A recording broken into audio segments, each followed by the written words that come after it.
చెప్పనా? మళ్ళీ కట్ అయిందా? చెప్పనా? కట్ అయిందా? కట్ చేసావా వాళ్ళకి? నేను కట్ చేయాలి, మీరే కట్ చేశారు. లేదు నేను కట్ చేయాలి, కట్ అయినట్టుంది అది. చెప్పండి. నేనే కట్ చేయాలి. అదే వీళ్ళంతా ఆఫీస్ దగ్గరికి వచ్చి గోల చేస్తున్నారు, ఇంటి దగ్గర గోల చేస్తున్నారు. మీరేం జనవరిలోనే ఇస్తానన్నారు, వాళ్ళు ఇవ్వాల్సిన డబ్బులు జనవరిలో ఇస్తా అన్నారు, పండగ వెళ్ళిన తర్వాత ఇస్తా అన్నారు, పండగ వెళ్ళిపోయింది, మళ్ళీ సోమవారం అన్నారు. ఏంటి ఇది టార్చర్ నాకు? బాలాజీ నీకు సోమవారం మనం కలుద్దాం, డబ్బులు ఇస్తానని నేను చెప్పరా? కలిసి ఏం చేసుకోవడానికన్నా? నేను కలిసి ఏం చేసుకోవడానికి చెప్పు? నీ ముఖం నీ ముఖం నేను చూసుకోవడానికి తప్పిస్తే ఇంకేముంటుంది చెప్పనా? నేను వచ్చేది ఎందుకు? డబ్బుల కోసం వస్తాను నేను. సోమవారం మనం కలుద్దాం, డబ్బులు నువ్వే కదా కలుద్దాం అంటున్నావు. నేను కలుద్దాం అన్నా, నువ్వు అన్నా కలుద్దాం అన్నా అంటే కలుద్దాం అంటే ఏంది అర్థం? కలుద్దాం అంటే అర్థం ఏంది? డబ్బులు ఇవ్వాలని చెప్పి అర్థం. కానీ కలిసి ఏం చేసుకోవడానికి? నా పనులు మానుకొని నేను కలవడానికి అన్నా నాకేం తిమ్మిరా అయిందనా? నాకు అర్థం కాదు. నీకు ఉండదు, నాకు మరి అదేగా చెప్తుంది, నాకు డబ్బులు కాదు కావాల్సింది. సంవత్సరం నుంచి అది కాదన్నా, సంవత్సరం నుంచి ఆపుకున్న డబ్బులే కదా అవి. నాకు రావాల్సిన డబ్బులే కదా నేను అడుగుతుంది. రావాల్సిన డబ్బులే మరి కొంచెం రావాలి. కొంచెం ఇప్పుడు ఈ నెలలో లేకపోతే అక్కడ ల్యాండ్స్ ఇస్తారంటే చేపించేసుకోవాలి. నాకు ఎందుకన్నా ల్యాండ్?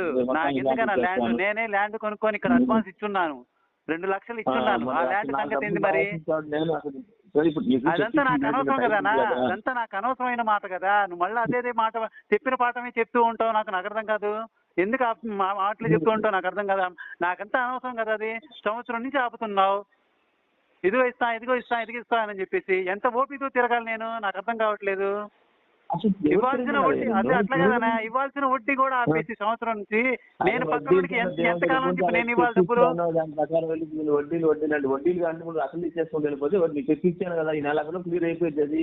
నేను 25 తారీఖు కల్లా, అది కాదన్నా 25 తారీఖు కల్లా ఇస్తానన్నావు. నువ్వు ముందు రోజు కలిసి నువ్వు వడ్డీ తీసుకెళ్ళమని చెప్పి నువ్వు చెప్పిన మాట అది.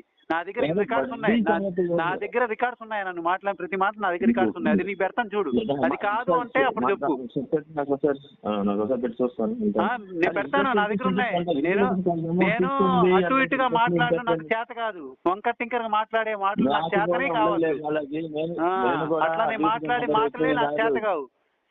సతీష్ గారు ఉన్నప్పుడు పక్కన ఉన్నప్పుడే నువ్వు చెప్పావు, సతీష్ గారు ఉన్నప్పుడే చెప్పావు మీరు. నా దగ్గర సాక్ష్యాలు ఉన్నాయి, నేను పెడతాను, దాని ప్రకారం మాట్లాడు, నేను చెప్తాను. అటు ఇటు మాట్లాడే నేను కూడా అటు ఇటు మాట్లాడే వ్యక్తి కాదు. మరి అదే కదా చెప్తుంది. మీరు ఏ డేట్ చెప్పారో ఆ డేట్కే వస్తున్నాను నేను. మీరు ఏ డేట్ చెప్తారో ఆ డేట్కే వస్తున్నాను, ఆ డేట్కే ఉంటున్నాను నేను. మీరు అది కూడా అర్థం చేసుకోకుండా కొంచెం కాకపోతే కొంచెం అయినా సర్దుబాటు చేయకపోతే ఎట్లాగా? ఎంత నేను ఇదవను? మా శాలరీ నుంచి కట్ అయిపోయి నా దగ్గర నుంచి నా సంపాదన ఎంతని, నా ఇదని, నా గోల ఎంతని, నా ఇంటి దగ్గరికి వచ్చి నన్ను చేస్తున్నారు. నీ ఫీల్డ్ మీద తిరగాలా లేకపోతే రోడ్ల మీద ఊర్లు వదిలేసి వెళ్ళిపోవాలా? అర్థం చేసుకోవాలి కదా. ఇప్పుడు వడ్డీలు అంటే మనకు వడ్డీలు అవ్వట్లేదు కదా, చేస్తావా? కొంత తీసుకుంటే నేను తీసుకొచ్చింది బయట కదా, నేను తీసుకొచ్చింది బయట కదా. ఇప్పుడు సరే అట్లా కాదు, నేను 2 రూపాయలు ఇవ్వలేను, రూపాయి కాదంటే